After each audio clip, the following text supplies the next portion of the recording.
Live shot from Centennial Square, where it could be a cold night tonight. More than a dozen tents remain pitched in the square, and activists say they are ready to hunker down for as long as it takes with the Occupy movement, sitting in solidarity with similar demonstrations across Canada and around the world.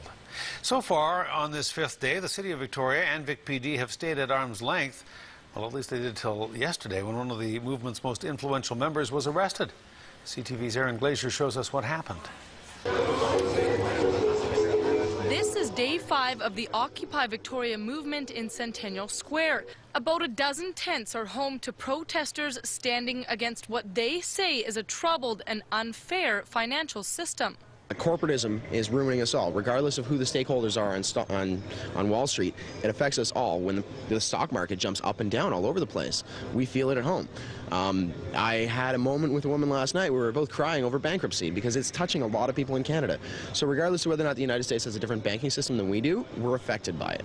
And when it comes to the city bylaw that prevents people from sleeping in parks during daylight hours, Victoria City Hall is showing a little leeway. I mean, we're a government that, has basically brought in a civic engagement strategy. We want to hear from people. So we'll just let it run its course and take our time. It's much different than someone like David R. Johnston saying, I want to expropriate public land for my own private purpose.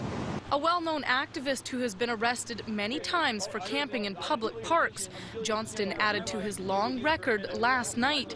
He was arrested for breaching a court order, delivering a blow to the movement's core.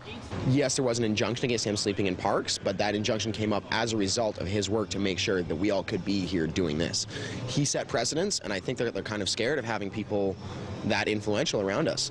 Protesters then took their fight to the front of the courthouse before filing inside to hear the judge's sentence. Johnston's hearing did not last very long. He was found in contempt of court for lashing out at the judge and therefore will have to reappear tomorrow morning, where his supporters say they'll be back to occupy the courtroom.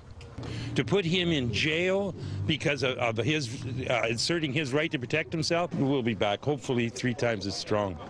Yesterday, the BC Supreme Court struck down Johnston's charter argument appeal that would make daytime camping in Victoria City parks legal. He has now vowed to go on a hunger strike behind bars in protest. Aaron Glazier, CTV News, Victoria.